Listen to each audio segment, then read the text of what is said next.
ተማሪዎች የነገሩኝ ነገር ቢኖር እንግሊዝኛ ባለማወቃቸው ወይ ደግሞ በድፍረት ባለማውራታቸው ምክንያት ሾፕ ውስጥ ገብተው እቃዎችን መግዛት እንደማይችሉ ወይ ደግሞ የፈለጉትን ምግብ ማዘዝ እየተቸገሩ ወይም ደግሞ እናንተ ምግብ ቤት ውስጥ ገብታችሁ አስተናጋጅ ወደ እናንተ ሲመጣ የሚጨንቃችሁ የምትፈሩ ከሆነና መናገር የሚያስፈራችሁ ማዘዝ የማትችሉ ከሆነ የዛሬ ትምህርት ለእናንተ ይሆናል ማለት ነው። ይህ ችግር የሚመጣ ከምን መሰላችሁ? ሙሉ ንግግሮችን ለመሸምደድ በመሞከራችሁ ነው። ረዥም የሆኑ አረፍተ ነገሮችን መሸምደድ አይጠበቅባችሁ። ኪ የሆኑ ፖይንቶችን ወይ ደግሞ ፎርሙላዎችን ይሰጣችኋለሁ። እነዚያን ፎርሙላዎች እየቀያየራችሁ ሾፕ ላይ ሊሆን ይችላል ወይም ምግብ ቤት ሊሆን ይችላል ማዘዝ ትችላላችሁ ማለት ነው። ከዚህ በኋላ hello and welcome everybody, this is Brian English, it's day 5 የቀናችን ላይ ዛሬ ደርሰናል ማለት ነው። በዛሬ ትምህርታችን ወሳኝ ፖይንቶችን ጠቅ አድርገን እናንተ ፕራክቲስ እንድታደርጉ ተወላችኋለሁ ማለት ነው። ሶ ዋናው የመጀመሪያው ምንድነው? ምግብ ቤት ውስጥ ወይ ደግሞ ካፌ ውስጥ ሊሆን ይችላል ስታዙ ምን ብላችሁ ማዘዝ ትችላላችሁ የሚለውን እንመልከት። መጀመሪያው the magic formula የምትባለውን አንዷን ልስጣችሁ። ምንድነው እሷ? I would like ብላችሁ የምትፈልጉትን ነገር ከዛ ማስከተል ብቻ ነው ማለት ነው። I would like ይህንን የትኛውም አይነት ቦታ ላይ መጠቀም ትችላላችሁ። ሪስፔክትፉል ክብር ላይክ በክብር ነው ሰውየው በትህትና እየጠየቃችሁ ስለሆነ ለማንኛውም ቦታ ላይ መጠቀም ትችላላችሁ ማለት ነው። for example, I would like a coffee please. Like a coffee, please. very simple. I would like the menu please. ሜኑ የምትፈልጉ ከሆነ ደግሞ ሜኑ እንፈልጋለሁ ስትሉ፣ ክፍያውን ደግሞ ክፍያ ላይክ ቢሉን አምጣልኝ ከማለት ከፈለጋችሁ I would like the check please ማለት ትችላላችሁ። or I would like the bill please ብላችሁ መጠየቅ ትችላላችሁ። ግን ቼክ የምትለው is much better ናት፣ የተሻለች ናት ማለት ነው። ስለዚህ I would like ብላችሁ የምትፈልጓትን ነገር ካስቀምጣችሁ በኋላ ፕሊዝ ማለት ትችላላችሁ ማለት ነው። ሁለተኛ ላይ ደግሞ ማሳያችሁ እነዚህ ፋስት ፉዶች አካባቢ ላይ ወይ ደግሞ ድራይቭ ትሩ ላይ ላይክ በመኪና ውስጥ ሆናችሁ የምታዙባቸው ቦታዎች ላይ እና ፍጥነት ያለበት ቦታ ላይ ደግሞ ከሆነ ይሄኛውን ተጠቀሙ። can I get ብላችሁ መጠየቅ። can I get ማለት ማግኘት እችላለሁ እያላችሁ ነው። ሶ ለምሳሌ can I get a water? Can I get a water? can I get water? ውሃ ማግኘት እችላለሁ። can I get a coffee? Right. Can I get a coffee, please?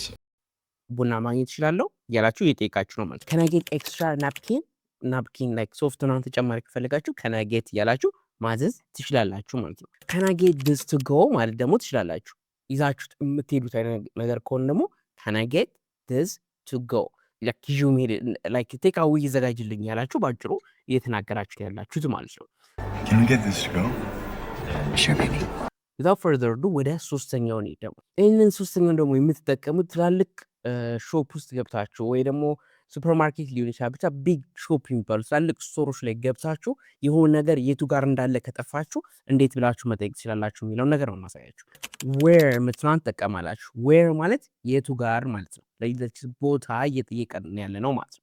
ዌር ካን አይ ፋይንድ ብላችሁ መቀጠል፣ የቱ ጋር አገኘዋለሁ ወይ ደግሞ የቱ ጋር ላገኘው እችላለሁ እያላችሁ እየጠየቃችሁ ያላችሁት ማለት ነው። ፎር ኤግዛምፕል ዌር ካን አይ ፋይንድ ሚልክ ካላችሁ ወተት የቱ ጋር አገኛለሁ እያላችሁ እየጠየቃችሁ ነው። or where can I find the egg ካላችሁ ደግሞ እንቁላል የቱ ጋር ነው ያለው እያላችሁ ነው።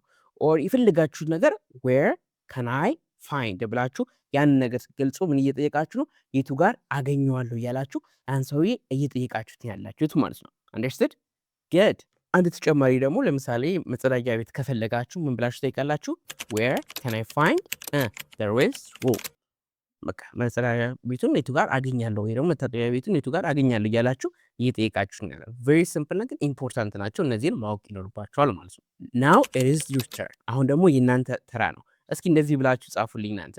አይ ውድ ላይክ ብላችሁ የምትወዱትን የሀበሻ ምግብ ሊሆን ይችላል ኤኒቲንግ የምትወዱት ምግብ አስቀምጣችሁ ጻፉልኝ። አይ ውድ ላይክ ብላንክ ፕሊዝ ብላችሁ ጻፉልኝ ማለት ነው።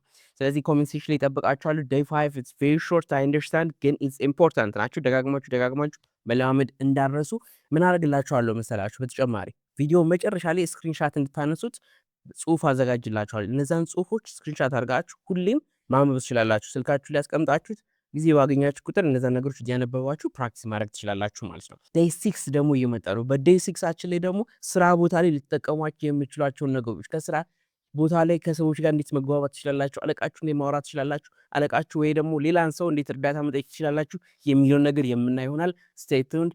Thank you for watching Brian English. Don't forget to like, subscribe and share the video for your friends. Love you. Bye bye.